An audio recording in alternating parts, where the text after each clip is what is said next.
watching 100 Schafer's favourite movies, and this is sort of a series I've been doing. I used to do it for books, and recently I did a video on Josh O'Connor's favourite films. So I've picked 3 movies from her Letterboxd video where I didn't really want to watch all of them because it's my videos, my rules, I'm only going to be watching 3 of them. I'm going to be watching Mindgame by Masaki Uasa, and then I'm going to rewatch Ponyo and The Dark Knight.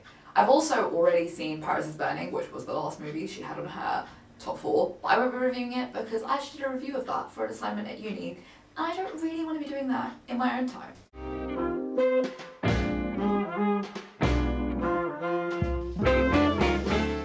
So the first film that I watched was Mindgame, and that film follows a character called Nishi, who is a bit of a loser, and he has crushed on his childhood girlfriend. And after an encounter with the Japanese mafia at his girlfriend's restaurant, he sort of dies and then journeys to heaven and back and ends up trapped in a more insane, kind of crazy place.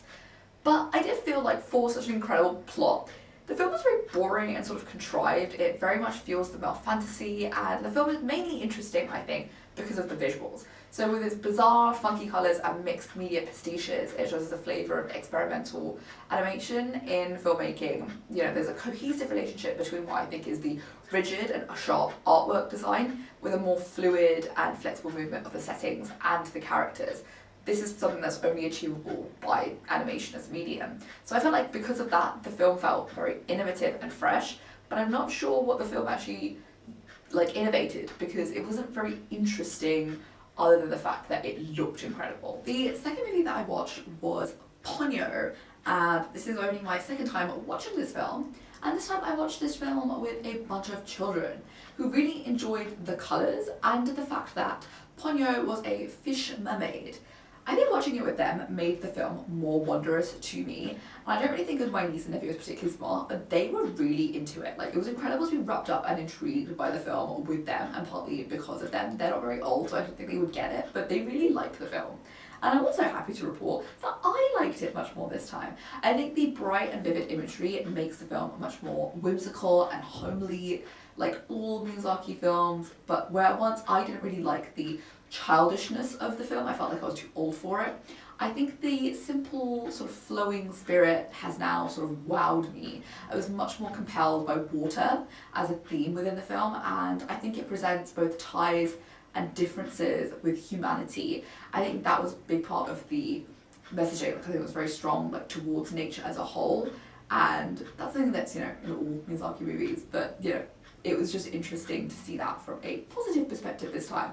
The characters are also very, you know, beautiful, they're upbeat, and I think that also made the magic in this feel very loose and lively, which I think overall made the film much more soulful this time that I watched it. Maybe it's because I knew what was going to happen, but I think I took in the actual animation much more, and it was, you know, breathtaking, as all movies that are from Studio Ghibli kind of are. So the last movie that I watched was The Dark Knight, and Heath Ledger really revolutionised the game. And I know I'm probably saying this because he died, and we tend to overdo it with people who died young, but my god, he really does elevate the whole movie. The way in which this Joker, you know, his Joker is replicated and has become the point from which other Jokers grow is unreal to see unfold. It's his mannerisms and his voice and the small tics and his specific physicality in the performance. Like, he was such a fucking star, and you know, it's incredible. As well as him, the plot is very good. I'm aware I say that about one of the most popular and beloved movies ever made, but it's a fun blockbuster action movie about Batman, and it's amazing. The ending of the movie is undeniably a very dramatic end, and that's why Batman Returns is the way that it is. This is the movie that really shapes Batman Rises, and I mean The Dark Knight Rises. This film really shapes that one. Obviously plot-wise, Bruce goes into hiding and the Batman has to disappear, but in the wake of Heath Ledger's death, this film had to be rewritten, not this one, The Dark Knight Rises, and there could be a Joker cameo, and the motivations of characters the prisoners in that movie had to be changed, and I think it makes you really see how human art really is. There's a very logical and direct connection of something in real life reflecting itself onto art, and thereby unveiling and projecting a sense of humanity onto it, and further disrupting the narrative because of that. This film just really stands out as miles better than the others. The other 2 in the trilogy, to me, I think this one's so much better.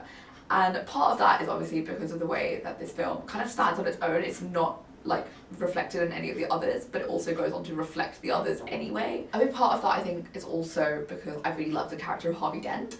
Like, I've kind of forgot why he was important. Like, his presence and the people of Gotham in this movie are really important. Like, they really help like just take the aura of the city like wider. I know this just feels like Chicago or whatever, but I still really like that. I think both Two-Face and Dent represent different parts of Gotham, and that's a really cool thing that this movie does, and I think that's why this movie is one of the better of the trilogy. Other things to note about this movie are that I thought the gizmos were really cool in this movie, and that I really just like Rachel as a character. Like, what a deeply boring ass character. I just feel like Batman isn't someone who needs that kind of like normal, grounded love interest, because he's kind of, you know, grounded. He's already not, you know, a superhero. He doesn't have powers.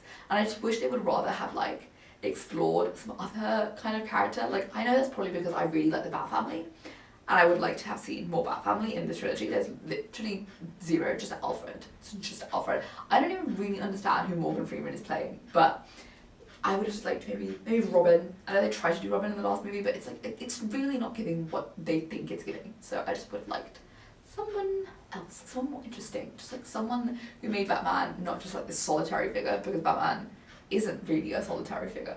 Right, so I'm not really sure what these movies say about her. All of these films are larger than life. There's a sense of extremity to them, and maybe that's the connection that ties them together.